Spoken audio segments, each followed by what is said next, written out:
प्रस्तुत वीडियो में हम बात करेंगे पेपर 2 के अंतर्गत यूनिट 3 से संबंधित सर्जन प्लान के बारे में।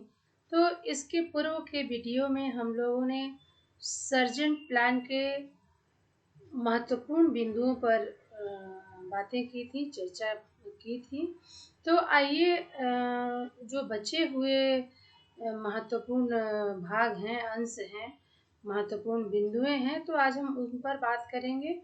तो इससे पहले जो हम लोगों ने बातें की है वो है आपका पूर्व प्राथमिक शिक्षा, प्राथमिक शिक्षा, हाई स्कूल शिक्षा, विश्वविद्यालय शिक्षा, प्रावैधिक शिक्षा, अध्यापकों का प्रशिक्षण और प्रौढ़ शिक्षा। तो इन तमाम बिंदुओं पर हम लोगों ने चर्चाएं की हैं। तो आज के इस कड़ी में हम उन बचे हुए महत्वपूर्ण भागों पर चर्चा प्रस्तुत करेंगे। तो नंबर 8 है कि छात्रों का स्वास्थ्य सर्जन प्लान के अनुसार कैसा होना चाहिए। ये बहुत ही महत्वपूर्ण बातें थी। आपको सब पहले के वीडियो में हमने बता दिया है कि सर्जन प्लान जो है भारतीय शिक्षा के इतिहास में, यानी ब्रिटिश कालीन भारतीय शिक्षा के इतिहास में महत्वपूर्ण स्थान रखता है। और छात्रों के स्वास्थ्य की जो संस्तुति थी, जो सिफारिशें थी, ये अपने आप में अनुपम थी। तो छात्रों के स्वास्थ्य की देखभाल के लिए उचित व्यवस्था की जाए, ऐसा सर्जन प्लान का ये था, कॉन्सेप्ट था, अवधारणा थी। तो उन्होंने कहा कि 6, 11 तथा 14 वर्ष की आयु में उनके स्वास्थ्य का निरीक्षण डॉक्टरों द्वारा किया जाए। बच्चे जब तक स्वस्थ नहीं रहेंगे तब तक पूर्ण रूप से शिक्षा ग्रहण नहीं कर सकते हैं। तो बच्चों के शिक्षा प्राप्त करने में उनका जो स्वास्थ्य है ये बाधा न बने, इसलिए उनको सबसे पहले सर्जन प्लान स्वस्थ रहने की संकल्पना करते हुए उसने कहा कि 6, 11 तथा 14 वर्ष के आयु में जो बच्चों का स्वास्थ्य है उसका निरीक्षण डॉक्टरों के द्वारा कराया जाए। छात्रों के स्वास्थ्य का अभिलेख रखा जाए, जिसमें उनकी तौल, ऊंचाई तथा स्वास्थ्य के संबंध में जितनी भी जानकारियां हैं उनका ब्यौरा पूरा रखा जाए। आज भी हम देखते हैं कई निजी विद्यालयों में और सरकारी विद्यालयों में भी कि लंबाई, चौड़ाई, भार इत्यादि बातों का आंकड़ा स्कूलों में रखा जाता है। छात्रों के जब कोई जो छात्र है एक विद्यालय से दूसरे विद्यालय में उसका ट्रांसफर हो रहा है, तो ये जो अभिलेख है भेजा जाना चाहिए, ताकि किसी बच्चे का जो स्वास्थ्य अचानक से बिगड़ जाए, उसको कहीं कोई गंभीर बीमारी हो जाए, तो उसका हेल्थ हिस्ट्री, हेल्थ रिकॉर्ड प्राप्त अगर हो जाता है तो उसके ट्रीटमेंट में काफ़ी सहयोग मिलता है, आसान हो जाता है। तो ये था छात्रों के स्वास्थ्य संबंधी सिफारिशें कि बच्चे शारीरिक रूप से स्वस्थ रहें, उन्नत रहें, तब जाकर वे शिक्षा जो है भली प्रकार ग्रहण कर सकते हैं। दूसरी जो सबसे महत्वपूर्ण बात थी वह थी कि बाधितों के लिए शिक्षा कैसी होनी चाहिए सर्जन प्लान के अनुसार। तो बाधितों की शिक्षा पर सिफारिश करते हुए सर्जन प्लान कहता है कि मानसिक तथा शारीरिक दृष्टि से बाधित छात्रों की शिक्षा की ओर विशेष ध्यान दिया जाए, क्योंकि समाज और राष्ट्र के विकास में हैंडीकैप स्टूडेंट यानी बाधित छात्र जो हैं वो भी अपना अमूल्य योगदान दे सके, चाहे वो जिस रूप में हो।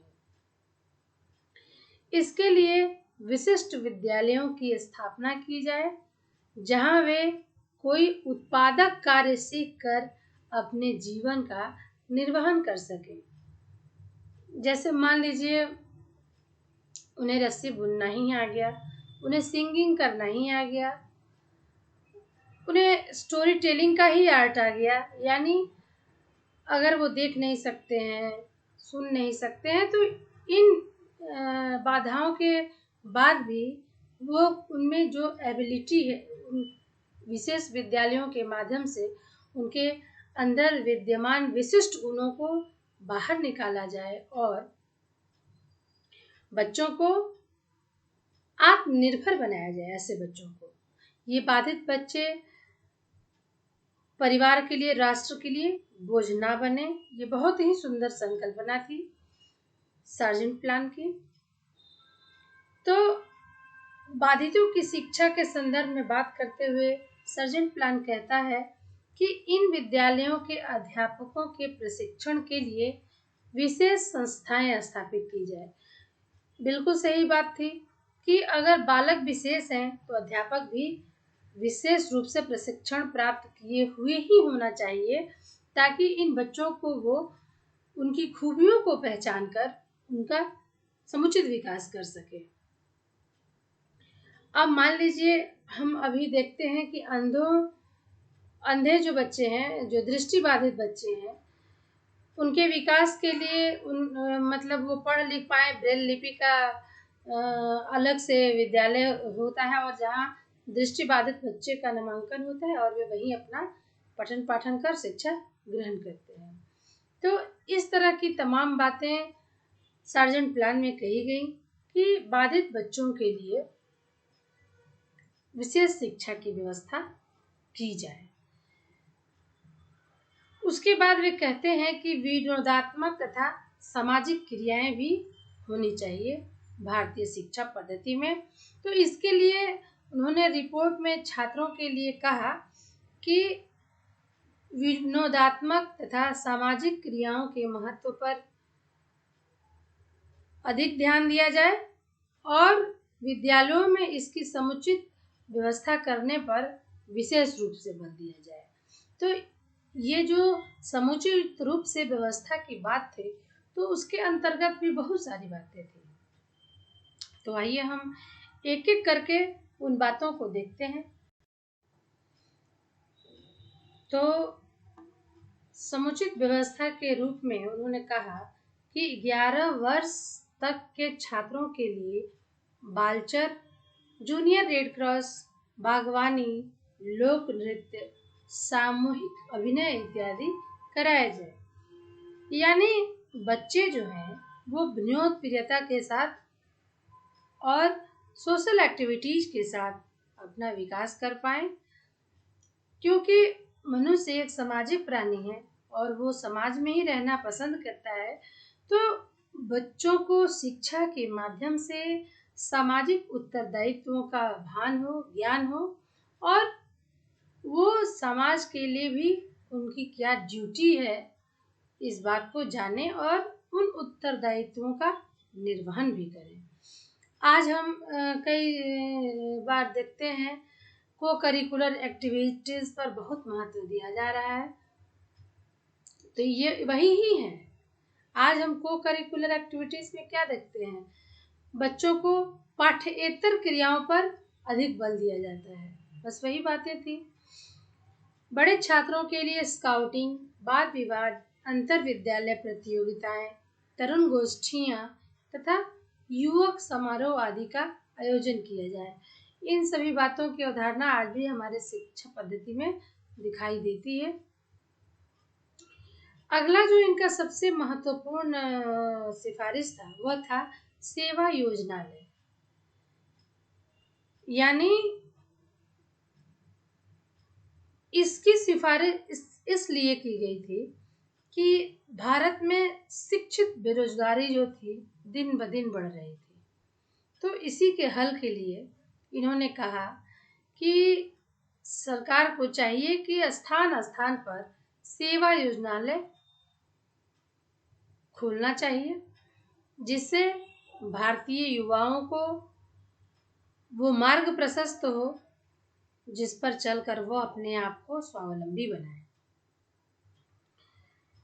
सेवा योजनालयों का कार्य विद्यालयों से निकले हुए छात्रों को उनकी योग्यता के अनुसार व्यवसाय चुनने में परामर्श देना तथा नौकरी दिलाने में सहायता करना होना चाहिए, क्योंकि बच्चे तो मिट्टी के लोंदे जैसे होते हैं और उन्हें उनका निर्देशक जो है सही स्वरूप प्रदान कर सकता है।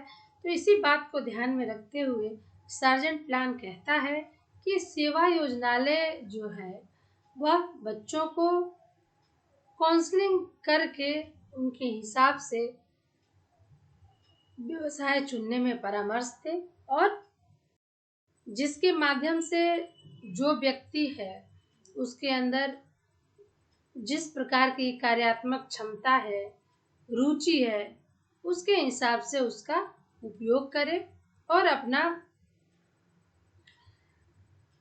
100% अपने विकास में, परिवार के विकास में, राष्ट्र के विकास में क्षमता प्रस्तुत करे। इन कार्यालयों में शिक्षा तथा उद्योगों के विषय में व्यवहारिक ज्ञान रखने वाले अनुभवी तथा प्रशिक्षण प्राप्त विशेषज्ञ नियुक्त होने चाहिए। मान लीजिए कोई काउंसलर है, वहाँ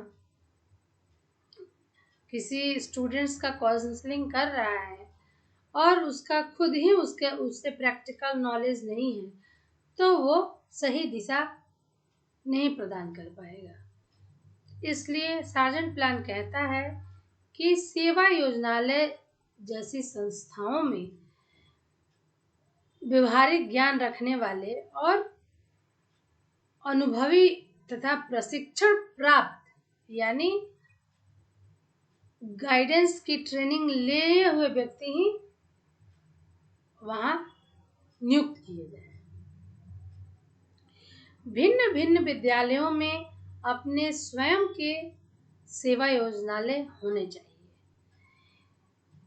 सबसे पहले हम बात करेंगे कि सार्जेंट प्लान कहता है कि स्थान स्थान पर सेवा योजनालय का कार्यालय खोला जाए, लेकिन इसकी व्यवस्था विद्यालयों में भी होनी चाहिए, क्योंकि स्टूडेंट्स की, विद्यार्थियों की आकृति और प्रकृति शिक्षक ही सबसे अधिक समझ सकते हैं।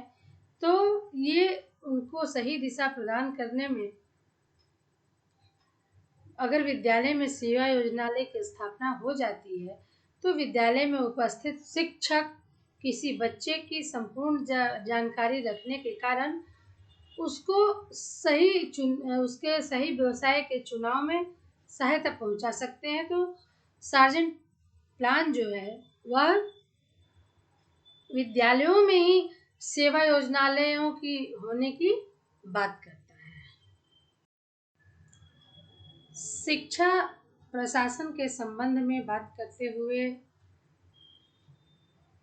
सार्जेंट प्लान कहता है कि विश्वविद्यालय शिक्षा तथा उच्च प्राविधिक शिक्षा का प्रबंध एवं समन्वय स्वयं अखिल भारतीय स्तर पर हो, से शिक्षा का प्रशासन प्रांतीय सरकारों के हाथों में हो, क्योंकि सरकार जो है 100% अगर अपने हाथों में शिक्षा की व्यवस्था ले लेती है तो स्थानीय निकायों की ओर से जो मदद मिलनी चाहिए भारतीय शिक्षा को, भारतीय शिक्षा के प्रशासन को, तो वो नहीं मिल पाती है। इसलिए उसने कहा कि विश्वविद्यालय शिक्षा तथा उच्च प्राविधिक शिक्षा का प्रबंध एवं समन्वय स्वयं अखिल भारतीय स्तर पर हो, यानी टेक्निकल एजुकेशन और हायर एजुकेशन संपूर्ण भारत में एक जैसा हो, लेकिन और भी जो शिक्षा प्रशासन से संबंधित बातें थी वो राज्य सरकार के हाथों में हो। प्रांतीय सरकारों तथा केंद्र के बीच अधिक सहयोग तथा संपर्क होना चाहिए। इसके लिए केंद्र में एक अधिकार संपन्न शिक्षा विभाग की स्थापना की जाए तथा केंद्रीय शिक्षा सलाहकार बोर्ड के कार्य क्षेत्र का विस्तार किया जाए। यानी सेंटर में जो शिक्षा सलाहकार बोर्ड है उसके स्वयं के कुछ अधिकार होने चाहिए जिसके आधार पर वो स्वस्थ निर्णय ले सके भारतीय शिक्षा व्यवस्था के लिए। तो ये तमाम बातें थी कि सार्जेंट प्लान की भारतीय शिक्षा से संबंधित क्या सिफारिशें थी। इसी क्रम में आगे बढ़ते हुए हम बात करेंगे सर्जेंट योजना का मूल्यांकन के संबंध में। तो critical estimate of sergeant plan, estimate यानी क्रिटिकल एस्टिमेट, तो हम इसके अंतर्गत मेरिट्स और डीमेरिट्स दोनों विषयों पर ही हम बात करते हैं। तो सबसे पहले हम सार्जेंट योजना के गुण के संबंध में बात करेंगे, मेरिट्स ऑफ सार्जेंट प्लान। तो इस योजना की जो सबसे बड़ी खासियत थी वह यह थी कि इस योजना में 6 से 14 वर्ष के जो बच्चे थे, और बच्चे मीन्स बालक और बालिकाएं दोनों ही थी, और इनके लिए अनिवार्य तथा निःशुल्क शिक्षा की व्यवस्था करने की सिफारिश की गई है। इससे पहले हम लोग देखते हैं कि सबसे पहले गोखले प्रस्ताव में निःशुल्क एवं अनिवार्य शिक्षा की बात कही गई है।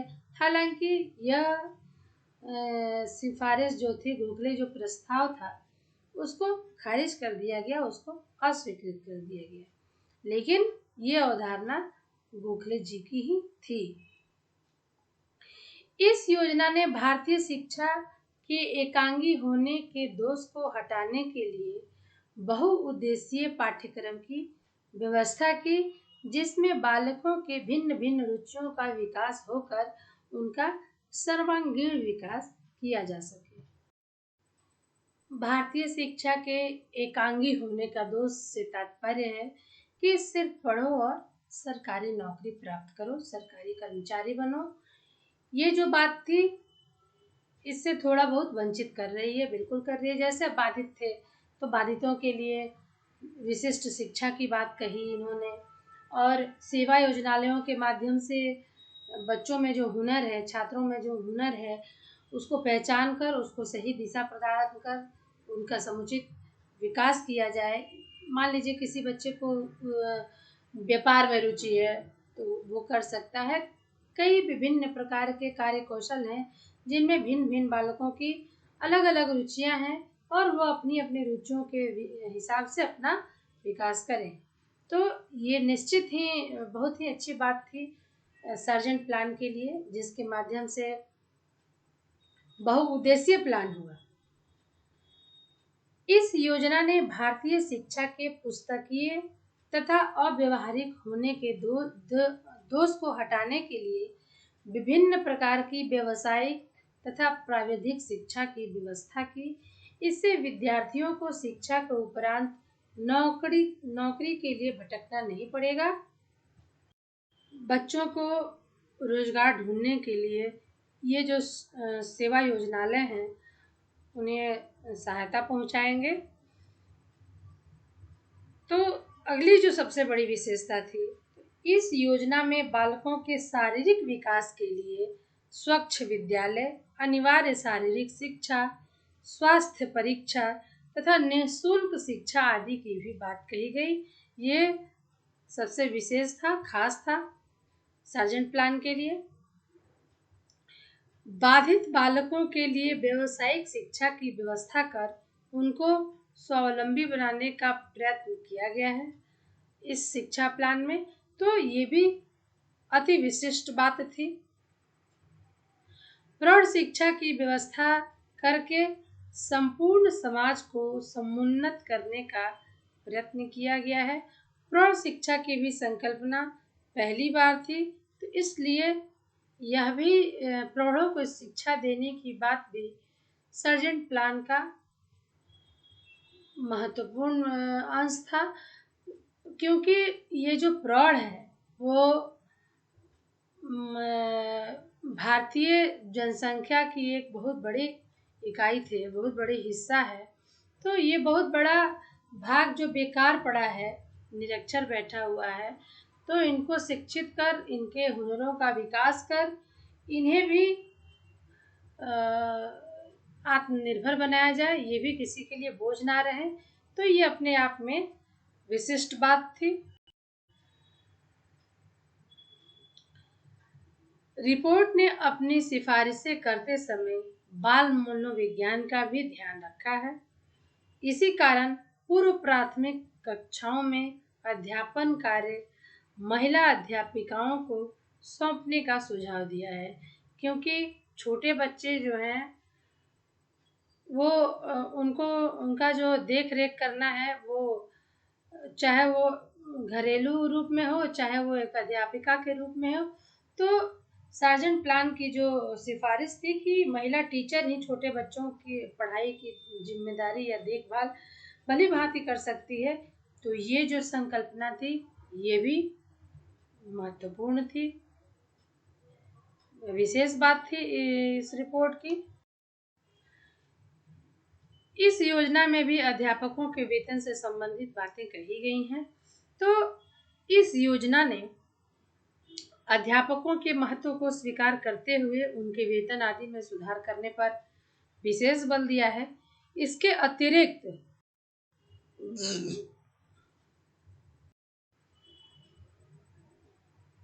सर्जेंट प्लान के अनुसार अगर शिक्षा के माध्यम से बालकों का समुचित विकास करना है, तो उसके लिए प्रशिक्षित अध्यापकों की जरूरत है, और इन अध्यापकों की प्रशिक्षण के लिए पहली बार निःशुल्क प्रशिक्षण की बात कही गई। इनके शुल्क मुक्त प्रशिक्षण हो, इसकी बात कही गई। तो ये तमाम बातें सर्जेंट योजना के गुण के रूप में हमारे सामने हैं। तो सर्जेंट योजना के क्या कमियां थी, क्या दोष थे, इसके बारे में हम लोग बात करेंगे। तो सर्जेंट प्लान का जो आलोचना हुआ, उसके लिए अनेक आधारों को अपनाया गया। तो कुछ इस तरह से देखेंगे कि यह योजना कोई मौलिक लेख नहीं है, यह केवल पहली रिपोर्टों तथा योजनाओं द्वारा दिए गए उपयोगी सुझावों का संक्षेप मात्र है। तो देखिए, हम कहेंगे कि 1944 में जब सार्जेंट प्लान की सिफारिशें भारतीयों के सामने आती है, उसके पूर्व तक भारतीय शिक्षा जो है वह जीरो से उठकर क्रमशः आगे बढ़ चुकी थी। तो मौलिक दस्तावेज या लेख कैसे हो सकता है, उसके आगे ही विकास की बात कही जाएगी। समय समय पर केंद्रीय शिक्षा सलाहकार बोर्ड द्वारा भारतीय शिक्षा की समस्याओं पर जो रिपोर्ट प्रकाशित की गई है, यह योजना उन्हीं को जोड़ जाड़ कर तैयार की गई है। ऐसा माना गया है कि जो दोष निकाला जाता रहा पूर्व में, उसी को जोड़ तोड़ कर तैयार कर लिया गया है।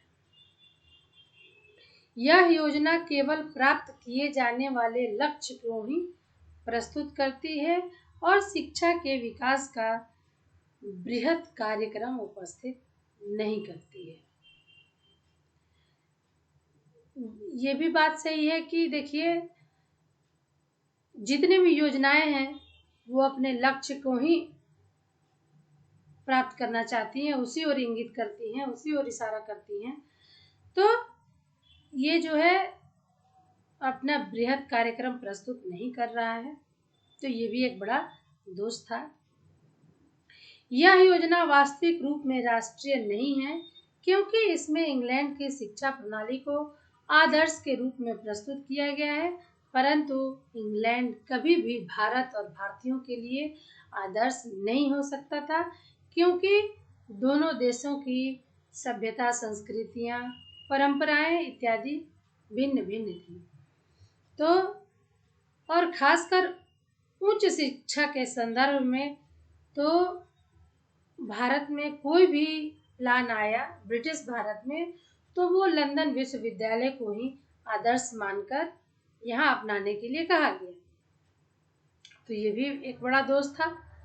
यह योजना अपूर्ण है, क्योंकि इसमें ग्रामीण शिक्षा, स्त्री शिक्षा, धार्मिक शिक्षा, पाठ्यक्रम, शिक्षण विधियों तथा परीक्षाओं जैसे महत्वपूर्ण विषयों पर विचार नहीं किया गया है। ये भी एक बहुत बड़ा दोष था। इस योजना में प्राथमिक शिक्षा को अनिवार्य तो बना दिया गया है, परंतु उसके संचालन के लिए उचित व दृढ़ सरकारी मशीनरी की व्यवस्था नहीं की गई है।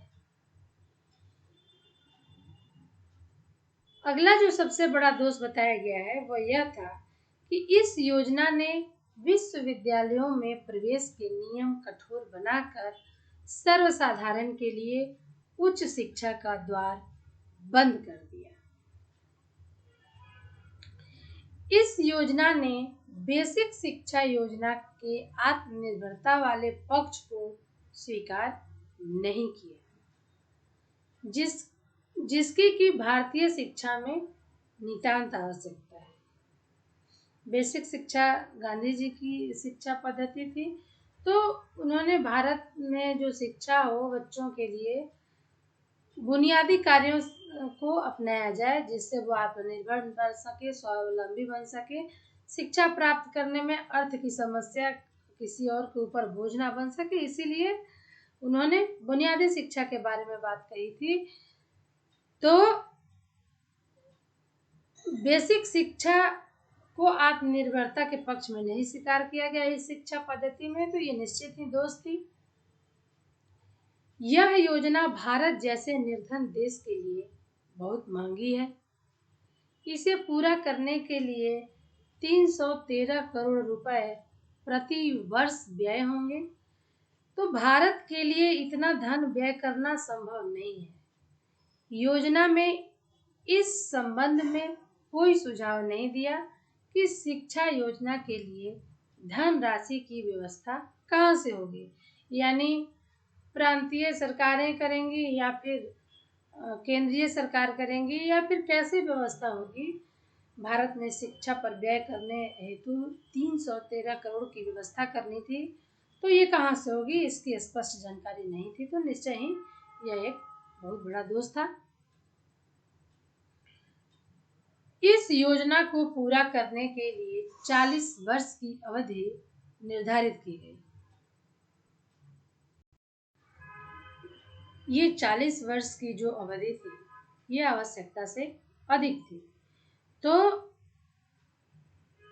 इन 40 वर्षों में हम अन्य देशों की तुलना करें तो वे विकास के दौड़ में बहुत आगे निकल जाएंगे।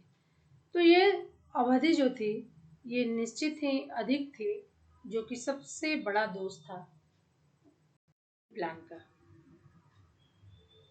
तो सर्जेंट प्लान का ये सबसे बड़ा दोष था 40 वर्ष की अवधि। कहा जाता है कि 12 साल के बाद तो एक युग बदल जाता है, तो फिर ये 40 वर्ष का दौर बहुत अधिक लंबा था। जनवरी 1948 में, यानी आजाद भारत में, तत्कालीन शिक्षा मंत्री स्वर्गीय मौलाना अब्दुल कलाम आजाद ने अखिल भारतीय शिक्षा सम्मेलन में अपने अध्यक्षीय भाषण में कहा कि कोई भी भारतीय एक क्षण के लिए भी इस बात को सहन नहीं कर सकता कि योजना को कार्यान्वित करने में 40 वर्ष लगेंगे।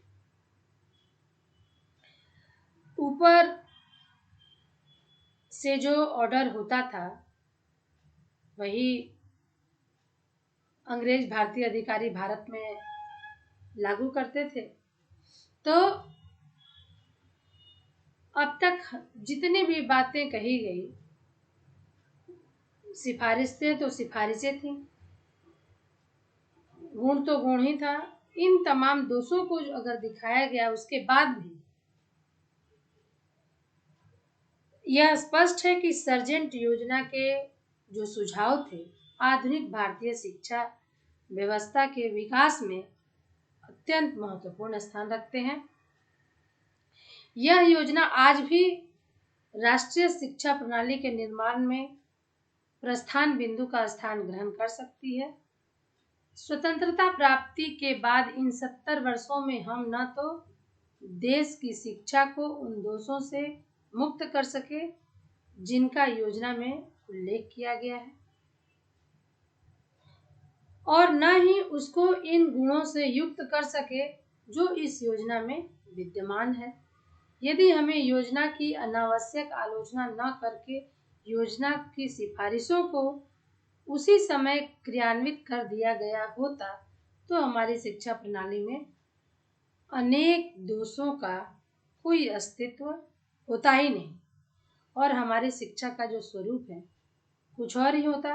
क्योंकि 44 में लगने के बाद अगर उस टाइम लग जाता तो निश्चित तौर पर कई महत्वपूर्ण लक्ष्यों को हासिल कर लिया होता, लेकिन इसकी अवधि जो तय कर दी गई थी वो थी 40 साल। सर्जेंट प्लान ब्रिटिश भारत सरकार द्वारा तैयार की गई योजना थी और जिसका ध्येय था कि 40 वर्षों तक यानी 40 वर्षों के अंदर प्रत्येक भारतीय को शिक्षित करना है। और ये 40 वर्षों की बात जैसे ही अखबार के माध्यम से जनता तक पहुंची तो राष्ट्रवादी जितने नेता थे इस योजना का जमकर खिल्ली उड़ाया इन्होंने। और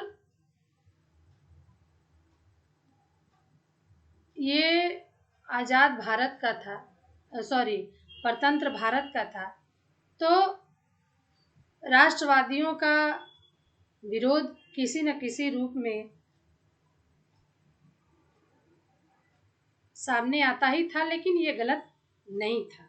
40 वर्षों तक की जो अवधि थी इसके लिए किसी के पास सब्र हो ही नहीं सकता था। योजना के क्रियान्वयन के लिए जो 40 वर्ष की अवधि थी ये बिल्कुल ही उचित नहीं थी। इस योजना का जो सबसे महत्वपूर्ण दोष था उसकी कार्यान्वयन के लिए इतनी लंबी अवधि, तो इसके बाद भी जो ये सर्जेंट प्लान था उसकी प्रशंसा काफ़ी हद तक हुई। तो भगवान दयाल के शब्दों में हम देखेंगे तो उन्होंने कहा कि योजना का उद्देश्य 313 करोड़ रुपए व्यय करके शिक्षा की संपूर्ण पद्धति का पुनर्संगठन करना था। योजना 8 पंचवर्षीय कार्यक्रमों में पूर्ण की जानी थी। प्रथम पंचवर्षीय कार्यक्रमों में केवल शिक्षकों का प्रशिक्षण किया जाना था। शेष 7 पंचवर्षीय कार्यक्रमों में योजना का धीरे धीरे एक क्षेत्र से दूसरे क्षेत्र में उस समय तक क्रमशः प्रसार किया जाना था जब तक कि संपूर्ण देश में न फैल जाए। बहुत ही बढ़िया तरीके से भगवान दयाल ने बताया। 40 वर्ष यानी 5 गुने 8 40 होता है, तो 8 पंचवर्षीय योजनाओं में ये विभाजित था, कार्यक्रमों में विभाजित था और धीरे धीरे यह अपने लक्ष्यों को अचीव करेगा। यानी देखिए सबसे पहले पंचवर्षीय कार्यक्रम में इन्होंने कहा कि अध्यापकों को प्रशिक्षित किया जाना था। ये कितनी सही बात थी कि सबसे पहले प्रशिक्षित अध्यापक ही जो है छात्रों में उचित शिक्षा का प्रचार प्रसार कर सकते हैं। तो प्रथम पंचवर्षीय कार्यक्रम में सिर्फ प्रशिक्षित अध्यापक ही तैयार किए जाएं, इसके लिए व्यवस्था की जानी थी।